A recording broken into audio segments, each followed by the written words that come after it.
how to determine overall U factors and energy performance of curtain wall systems. Welcome to Building Knowledge 101. Join us as we look at solutions to meet U factor standards in curtain wall applications across climate zones in the United States. Now let's apply this to curtain wall. We looked at storefront a little bit earlier, but now let's take a look at curtain wall systems. The red line indicates our baseline for ASHRAE 90.1 2010, which is Zone 3 for Los Angeles. The green line is Cleveland and the climate zone for Zone 5. The curtain wall on the far left is considered thermally improved. It uses a PVC thermal isolator to separate the exterior cover from the interior metal. When modeled with an insulated glass unit that has a center glass U factor of 0.28, the system has a U factor of 0.49.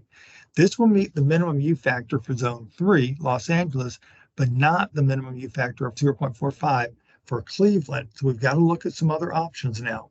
The next curtain wall over is a standard thermally broken curtain wall. If I put the same glass in it, this yields an 18% improvement over Climate Zone 3 baseline. However, Climate Zone 5, it just meets the baseline based on ASHRAE 90.1 2010. The third illustration over is a structural glazed curtain wall system. With the same glass, this will yield almost a 37% improvement over our baseline in Climate 3 and a 15.5% improvement in Climate Zone 5.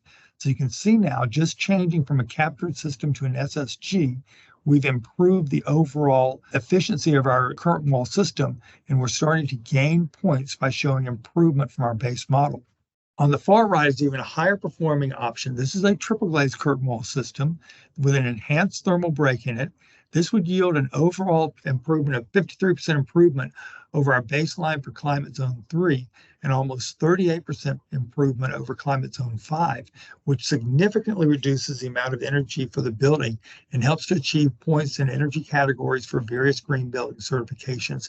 So again, all of these are tools available to designers to incrementally improve the performance of the building envelope. This chart shows the wall section of the high-performance curtain wall we just looked at. You can see that on the left. And the chart on the right is a corresponding AMA 507 thermal simulation for this curtain wall system.